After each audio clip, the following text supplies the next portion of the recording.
Live from our studios on Karaba Avenue, this is the QTV Nightly News and I am Jewel Denjai. Thank you for joining us. Here are the main news headlines. The chairman of the National Human Rights Commission, Emmanuel Daniel Diouf, has described the country's current human rights record as impressive during a press briefing at the State House today. The Minister for Defense, Sering Modou Jai, on Tuesday presided over a joint military committee meeting between the Gambia and the Senegalese armed forces on enhancing peace and security along the Gambia-Senegal border. The Ministry of Higher Education is implementing the Resilience, Inclusive Skills and Equity Project RISE that aims to improve how the Gambia utilizes its human capital by improving education quality and access, amongst others. And at the ECOWAS Parliament in Nigeria, Alhaji Estabo, the minority leader and member for Birkama North, addressed issues of inequality and poverty in the sub-region. And a 3-day training program on business and financial reporting for 25 journalists commenced on Monday, organized by the Ministry of Trade in partnership with the State Resilience Contract. In international news, nearly 40 million people were living with the HIV virus that causes AIDS last year, and over 9 million were not getting any treatment, according to a UN report launched on Monday. These and other stories coming ahead in the next half an hour. Do stay tuned.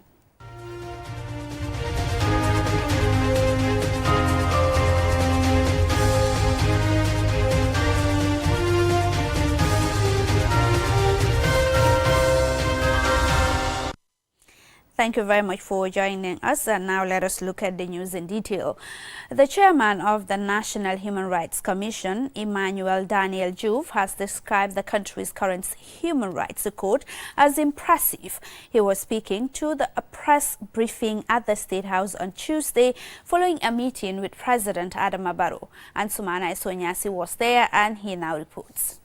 The courtesy call was to brief the president on the country's current human rights situation, with a view to putting forward recommendations to consolidate gains and address challenges. Chairman Diouf tells the press they had a frank discussion and that the president had expressed his government's strong commitment to supporting human rights institutions in the country. The president was very positive. He was happy that we came. The discussions were very frank. He raised some concerns. And it is a good dialogue. One thing he said is that we should know that he has the political will. Whenever human rights is concerned, he has the political will and he will support. He wants us to know that this government will support the National Human Rights Institution, because if we shine, this country shine. We're all in it together. And that was a very powerful statement. Mr. Diouf says they discussed economic, social and cultural rights, among other issues, adding that the Commission acknowledges that the country has over the years registered significant improvement in strengthening civil rights. In the area of civil and political rights, we have gained a lot of strides. For example, today the Gambia was known as a country where you had extrajudicial killings, enforced disappearance, torture was rampant. These things don't happen again in the country, and we say kudos to this government.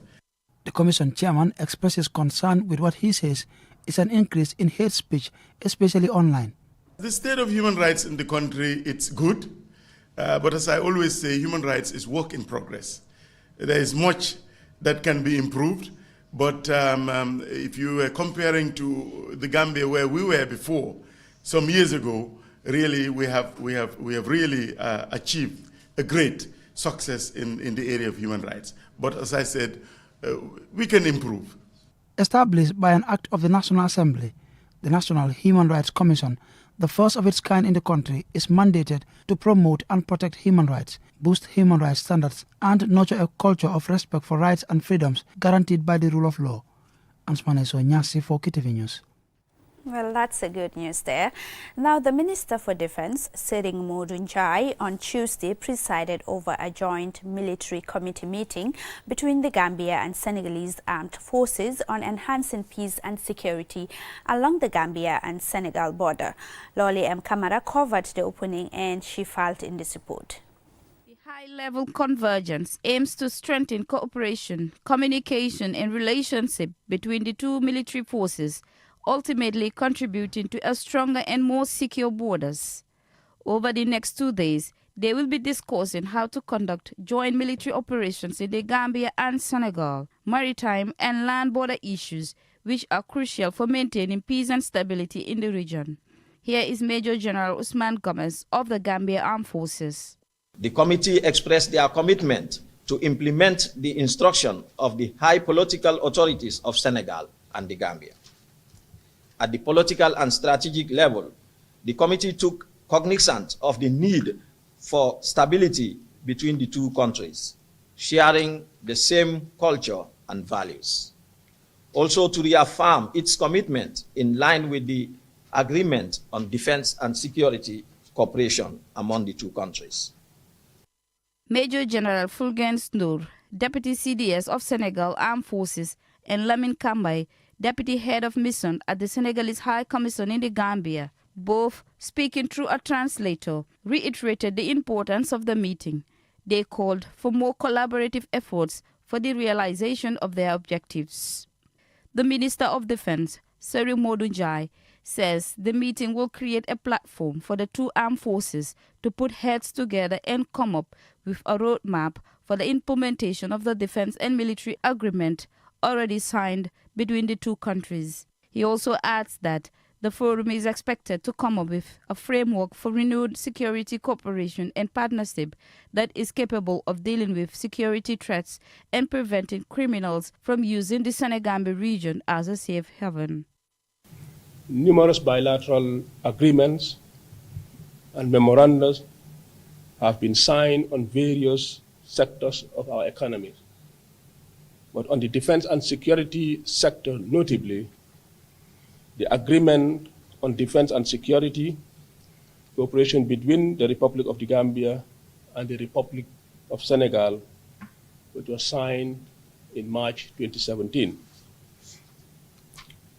The protocol on the operational arrangements for the implementation of the right to cross-border hot pursuit and the joint or combined patrols. This protocol agreement was also signed in September 2018. These agreements and protocols seek to further strengthen the bilateral relations between our two countries on the basis of mutual understanding and respect. This meeting is an important step towards maintaining peace and security in the region, as the two countries share borders and face common security challenges. The meeting is also expected to cover intelligence sharing and coordinate operations. Such interventions will not only serve as a deterrent, but also create efficiency to reassert the populations, particularly those residing along the border. The borders are very porous, enabling criminals to traverse in and out of the various sovereign jurisdictions. Faced with such threats, it is timely for the two countries to use available resources to counteract criminals intending to move in and out of the two countries. For QTV News, Lolly M. Kamara. Now, the Ministry of Higher Education, Research, Science and Technology, MOHAS, is implementing the Resilience, Inclusive Skills and Equity Project, RISE, that aims to improve how the Gambia builds, protects and utilizes its human capital by improving education quality and access, amongst others. Let's have more details of that in this report.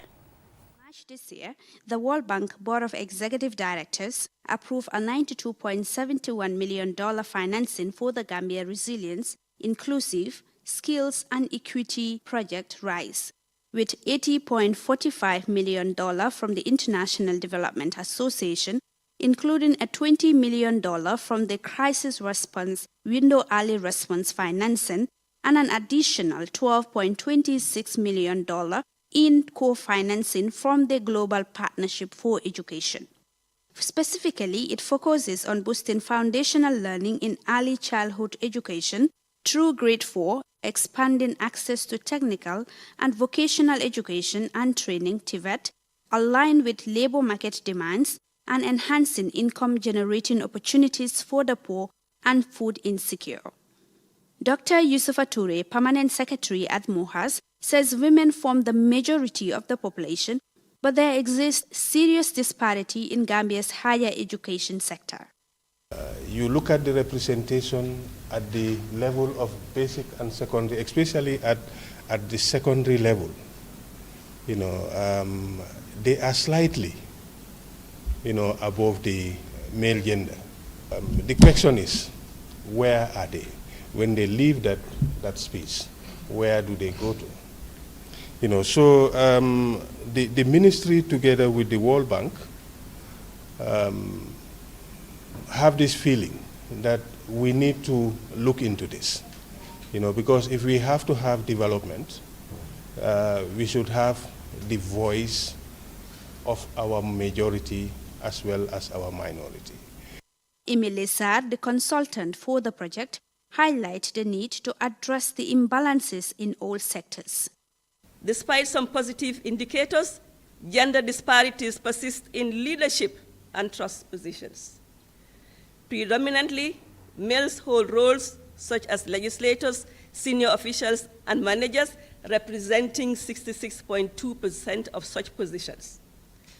Likewise, professional and technical occupations are largely occupied by men. You're looking at 73.2%, leaving women with a share of only 26.8% in these roles. Professor Pierre Gomez, the Minister for Higher Education, says development cannot be achieved if the majority are on the margins, and give assurances that President Adama Barrow's leadership will ensure women's empowerment is addressed.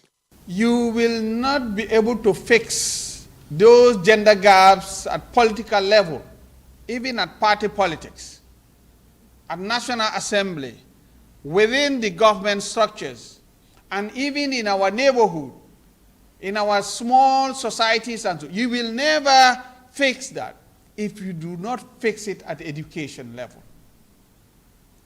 Once you give the woman the education, you give that woman the voice to speak up and be counted, but also you give that woman freedom. Professor Pierre Gomez further elaborates. Where is social justice? Where is social equilibrium? Where is the equity that we talked about? This policy intends to fix that. The Gambia Rise project is expected to reach more than 272,000 beneficiaries, including youths, children, teachers, poor, and the food insecure households. For QTV News, I am Jules Denjai. Well, that report there will take us to a commercial break. When we return, we have some more local and international news stories for you. Do stay tuned. Dear QTV viewers, we have an important announcement for you. Starting from the 12th of August 2024, QTV will be broadcasting on a new frequency.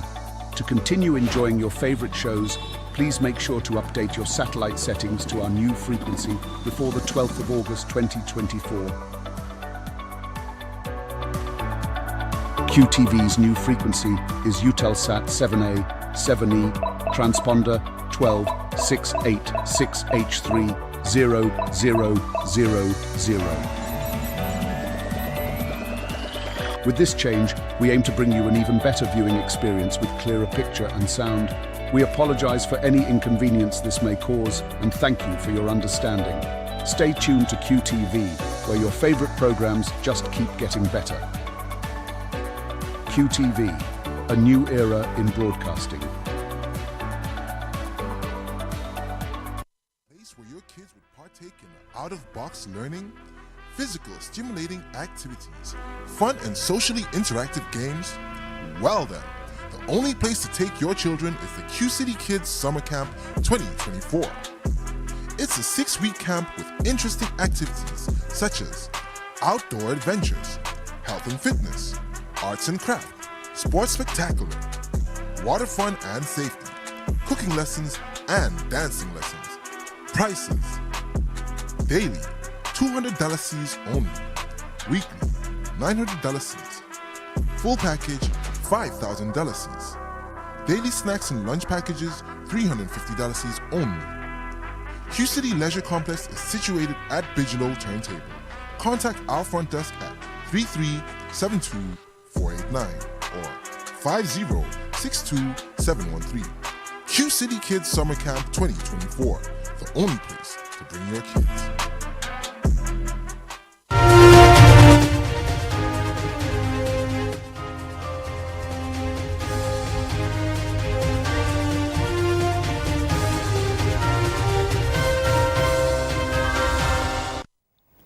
Welcome back. If you are just tuning in, this is QTV News, and now to the rest of our stories. Alhaji S. Dabo, the minority leader and member for Birkama North, addressed issues of inequity and poverty at the ECOWAS Parliament.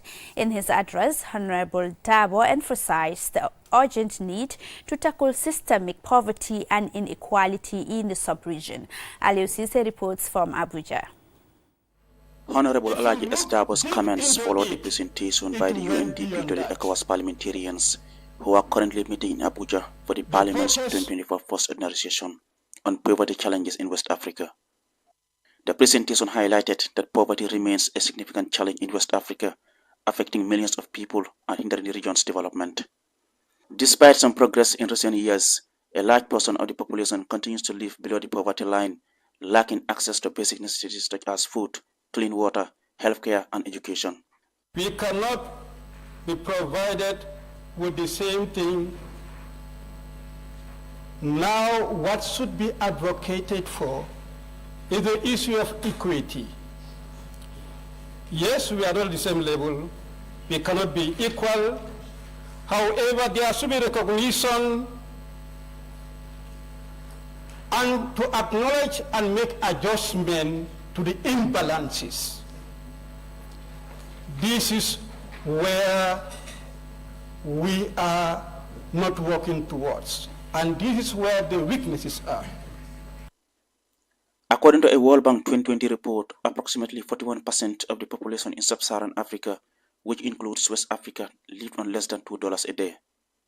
In 2021, the World Bank estimated that an additional 29 million people in sub-Saharan Africa were pushed into extreme poverty due to the pandemic, significant declines in GDP, disruptions in trade, and reduced foreign investment, all of which exacerbated existing poverty levels in the region.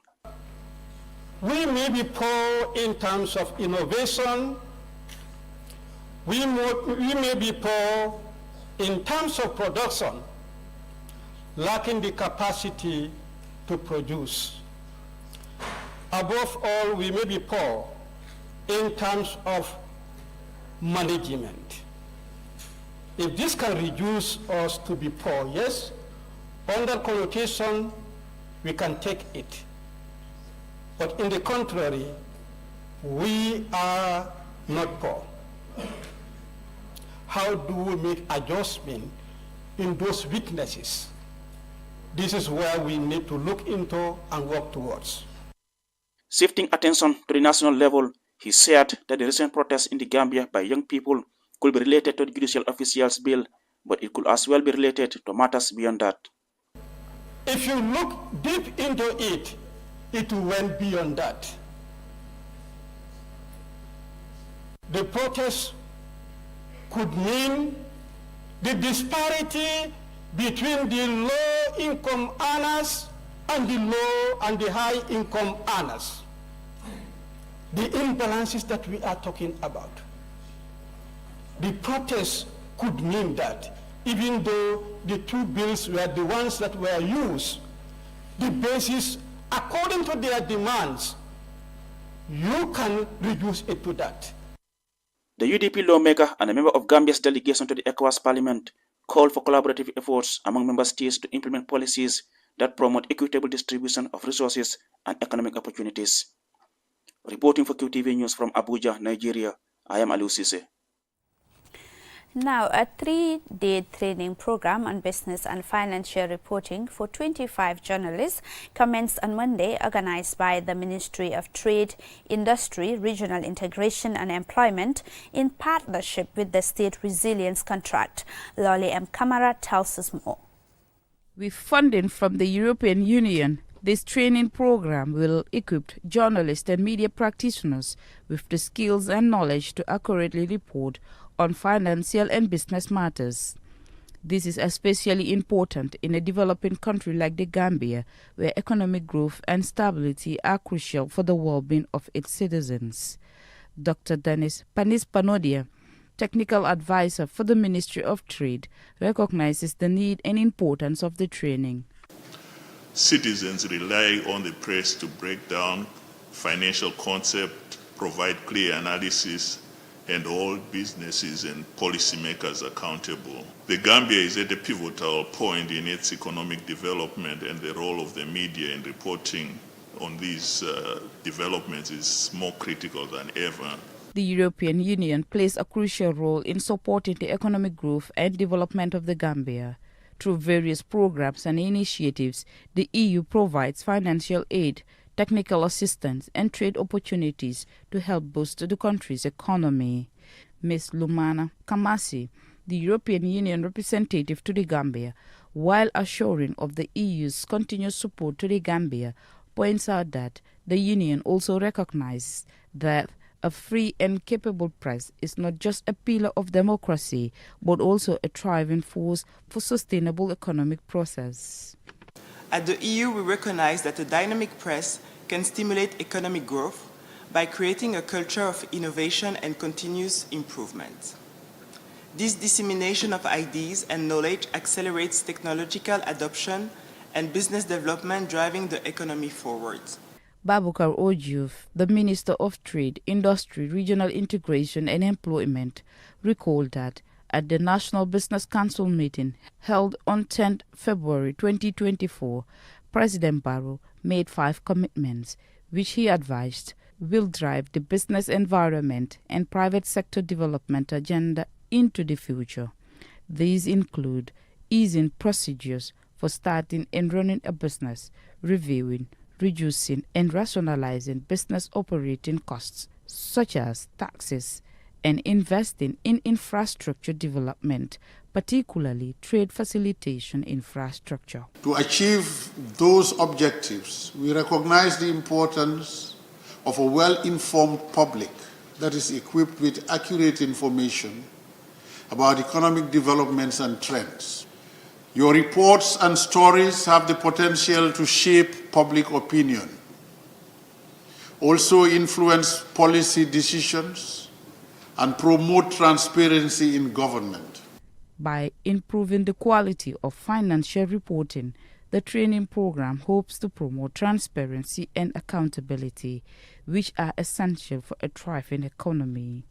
In the next 3 days, journalists will be trained on topics that include an overview of the Gambian economy and business sector, understanding key business and financial terms, and legal and ethical issues in business reporting. For QTV News, Lolly M. Kamara. That report there by Lolly M. Kamara takes us to news beyond our borders.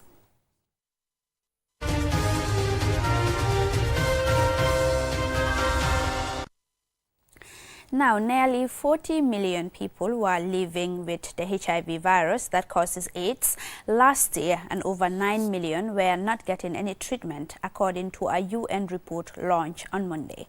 Let's have more details of that in this report. According to the UN, the result was that every minute someone died of AIDS-related causes. While advances are being made to end the global AIDS pandemic, the report said progress has showed funding is shrinking and new infections are rising in 3 regions: the Middle East and North Africa, Eastern Europe and Central Asia, and Latin America. In 2023, around 630,000 people died from AIDS-related illnesses, a significant decline from the 2.1 million deaths in 2004. But the latest figure is more than double the target for 2025 of fewer than 250,000 deaths, according to the report by UNAIDS, the UN agency leading the global effort to end the pandemic. Gender inequality is exacerbating the risk for girls and women, the report said, citing the extraordinarily high incidence of HIV among adolescents and young women in parts of Africa. The proportion of new infections globally among marginalized communities that face stigma and discrimination, sex workers, men who have male partners, and people who inject drugs also increased to 55% in 2023 from 45% in 2010.